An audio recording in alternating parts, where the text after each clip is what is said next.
بسم اللہ الرحمن الرحیم۔ محترم ناظرین، سفر کا مہینہ شروع ہو گیا ہے اور یہ سفر کا مہینہ اسلامی سال کا دوسرا مہینہ ہے۔ اس مہینے کو زمانہ جاہلیت میں منحوس مہینہ سمجھا جاتا تھا، نامبارک اور برا مہینہ سمجھا جاتا تھا، اور یہ عقیدہ اور نظریہ اس کے متعلق قائم کر لیا گیا تھا کہ اس مہینے میں مصیبتیں، تکلیفیں اور بلائیں نازل ہوتی ہیں۔ چنانچہ کوئی بھی خوشی کا کام اس مہینے میں نہ کیا جاتا تھا، کوئی شادی بیاہ وغیرہ کی تقاریب منعقد نہ کی جاتی تھی، اور دیگر معاملات سے بھی بچا جاتا تھا، کیونکہ یہ منحوس مہینہ ہے، تو اس میں اگر یہ کام شروع کیے جائیں گے تو ان میں انسان کو کامیابی نہیں ہوگی۔ تو جیسے زمانہ جاہلیت میں اس مہینے کے متعلق یہ تصور قائم کر لیا گیا تھا، زمانہ اسلام آ جانے کے بعد آج بھی کچھ مسلمانوں میں یہ عقائد اور نظریات پائے جاتے ہیں کہ وہ اس مہینے کو منحوس، برا اور نامبارک سمجھتے ہیں، اور اس مہینے میں آسمان سے مصائب اور تکالیف کے اترنے کا عقیدہ اور نظریہ رکھتے ہیں۔ تو اس بارے میں یہ بات جان لینی چاہیے کہ کسی چیز کے متعلق منحوس ہونے کا عقیدہ رکھنا، اس میں نحوست کا عقیدہ رکھنا اور اس کو اس کی ذات کے اعتبار سے برا سمجھنا، اسلام میں ایسے عقیدے اور نظریے کی گنجائش نہیں ہے۔ چنانچہ نبی اکرم صلی اللہ علیہ وسلم نے کھلے الفاظ میں اس کی نفی کی ہے۔ بخاری اور مسلم میں حدیث آتی ہے جس میں آپ علیہ السلام نے ولا سفر کے الفاظ فرما کے اس عقیدے کی نفی کی ہے کہ جو سفر کے مہینے کو اہل جاہلیت منحوس سمجھتے تھے، تو یہ ان کا نظریہ ہی ٹھیک نہیں ہے۔ سفر کے مہینے میں کوئی نحوست والی بات نہیں ہے، اور یہ کوئی برا مہینہ نہیں ہے۔ جیسے باقی مہینے اللہ تبارک و تعالیٰ کے بنائے ہوئے ہیں، ایسا یہ بھی اللہ کا مہینہ ہے، تو وہ برے نہیں، تو یہ مہینہ بھی برا نہیں ہے۔ پھر اگر یہ عقیدہ رکھا جائے کہ سفر کا مہینہ برا ہے، منحوس ہے، تو یہ عقیدہ بڑا خطرناک عقیدہ ہے کہ اس میں اللہ تبارک و تعالیٰ کی طرف غلط نسبت کرنا لازم آتی ہے۔ چنانچہ صحیح بخاری میں یہ حدیث آتی ہے، اللہ تبارک و تعالیٰ فرماتے ہیں کہ یؤذین ابن آدم، کہ ابن آدم مجھ کو تکلیف پہنچاتا ہے، یعنی میری شان میں نامناسب کلمات کہتا ہے۔ اب نامناسب کلمات کیسے کہتا ہے کہ یسب الدہر، زمانے کو برا بھلا کہتا ہے، وَأَنَا الدَّهْرُ، اور میں زمانہ ہوں، یعنی یہ وقت برا ہے، یہ دن برا ہے، یہ تاریخ بری ہے۔ تو اس طرح برا کہہ کر تو وہ برائی کی نسبت اس کی اس دن، اس تاریخ، اس مہینے کی طرف نہیں ہے، کیونکہ مہینے، دن، تاریخ نے خود سے اپنے آپ کو نہیں بنایا ہے، رب تعالیٰ نے اس کو بنایا ہے۔ تو گویا یہ دوے الفاظ میں مہینے کی، وقت کی برائی کر کے اللہ تبارک و تعالیٰ کی طرف اس کی نسبت کر رہا ہے، تو یہ بہت خطرناک بات ہے۔ اس لیے اس سے بچنا چاہیے۔ مہینے کی نحوست کے عقائد و نظریات جو باطل سے آئے ہیں ان کو چھوڑنا لازم ہے۔ تو اسلام میں اس عقیدے کی کوئی گنجائش نہیں ہے۔ نحوست کسی تاریخ، وقت یا دن میں نہیں ہوتی، بلکہ نحوست وہ جو انسان کے، اس کا تعلق انسان کے اپنے اعمال اور افعال کے ساتھ ہے، کہ جس لمحے، جس وقت میں انسان اللہ کی نافرمانی کر رہا ہوتا ہے، تو اسی کی وجہ سے اس پر مشکل حالات، مصائب، تکالیف آتی ہیں۔ قرآن کریم میں اللہ فرماتے ہیں کہ جو تکلیف بھی تم کو پہنچتی ہے فَبِمَا كَسَبَتْ أَيْدِيكُمْ، سبب وہ تمہارے اپنے ہاتھوں کی کمائی کے ہے، تمہارے اپنے اعمال کی ہے۔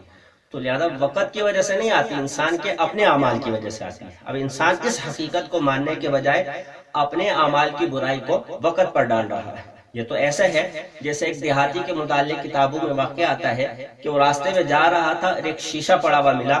دیہاتی نے کبھی شیشے میں اپنی شکل نہ دیکھی، تو اب شیشہ اٹھا کر دیکھا تو اس میں کالے رنگ کا ایک انسان نظر آیا، موٹے موٹے ہونٹوں والا نظر آیا۔ اس کو بہت برا لگا، یہ کیسا بدنما انسان ہے، تو اس نے شیشے کو پھینک دیا اور یہ کہا اگر تو خوبصورت ہوتا، تو بدنما اور بدصورت نہ ہوتا تو تجھے لوگ یہاں نہ پھینک دیتے، تو بدنما تھا اس لیے یہاں پھینک دیا ہے۔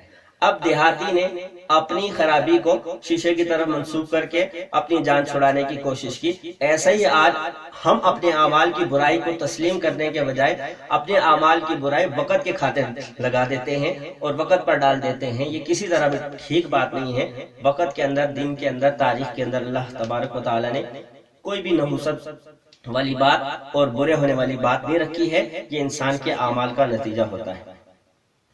پھر یہاں یہ اعتراض ہو سکتا ہے کہ یہ کہا جا رہا ہے کہ نحوست نہیں ہوتی، جبکہ صحیح مسلم کی عبداللہ ابن عمر کی روایت سے اس کا اثبات ہوتا ہے، یہ بات ثابت ہوتی ہے کہ چیزوں میں نحوست ہوتی ہے۔ عبداللہ ابن عمر فرماتے ہیں کہ نحوست جو ہوتی ہے وہ گھر میں ہوتی ہے، عورت میں ہوتی ہے، اور ایسے گھوڑے میں ہوتی ہے۔ تو اس حدیث سے تو پتہ چل رہا ہے کہ نحوست ہوتی ہے، تو پھر یہ بات کیسے ٹھیک ہے کہ نحوست نہیں ہوتی؟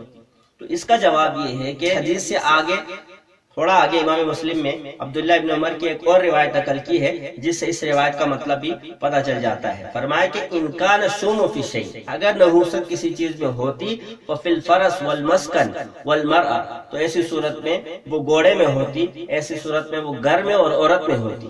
لیکن چونکہ نحوست کسی چیز میں ہے نہیں، جیسے کہ اہل جاہلیت سمجھتے ہیں، تو فرمایا کہ نحوست ہوتی تو ان میں ہوتی، چونکہ نحوست ہے نہیں کسی چیز میں تو ان میں بھی نہیں. تو لہذا نحوست کے عقیدے کی نفی خود آگے والی روایت سے ہو جاتی ہے. جیسے قرآن کے متعلق یہ اصول ہے القرآن یفسر بعضہ بعضا، قرآن کا بعض حصہ بعض کی تفسیر کرتا ہے، ایسے ہی آپ علیہ السلام کی بعض احادیث بعض سے تفسیر کرتی ہیں. تو لہذا اس حدیث سے بات واضح ہو گئی کہ نحوست کی گنجائش اسلام پہ نہیں ہے.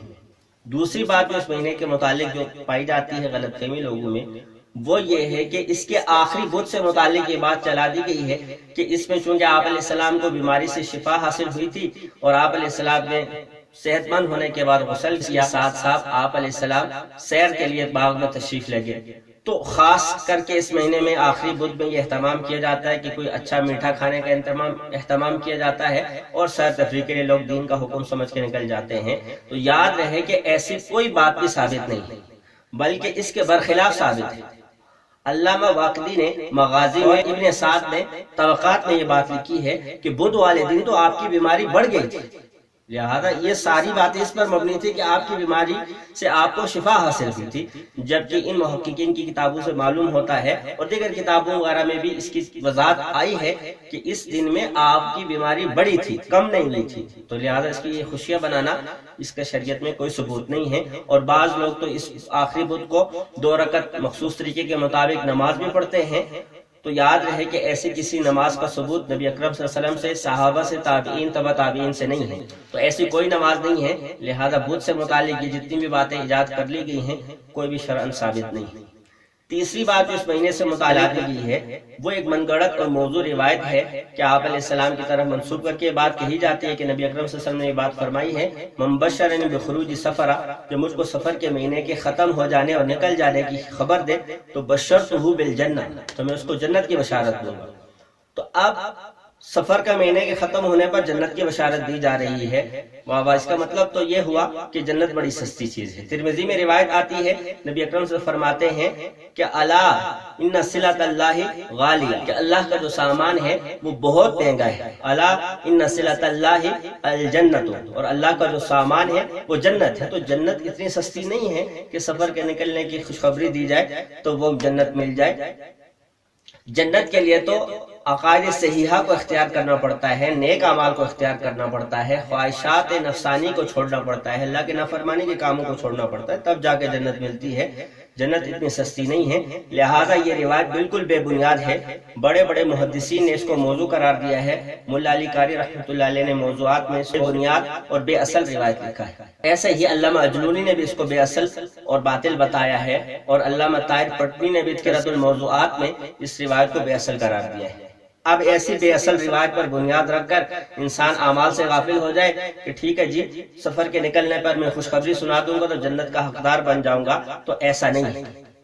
لہذا آج جب دین کے نام پر غلط باتیں لوگوں میں پھیلائی جا رہی ہے، لوگوں کو سیدھے راستے سے، اعمال والے راستے سے ہٹایا جا رہا ہے اس طرح کی باتیں سنا کر، تو ایسے میں ضرورت اس بات کی ہے کہ انسان دین کا صحیح علم حاصل کر کے اپنے آپ فتنوں سے محفوظ رکھے. خواہش یہ ہے کہ بنیادی دینی معلومات حاصل کرنے کے لیے ہمارے اس چینل تعلیم اسلام میڈیا کو سبسکرائب کر لیں اور اس ویڈیو کو اپنے دوستوں کے ساتھ شیئر کریں. وآخر دعوانا الحمدللہ رب العالمین.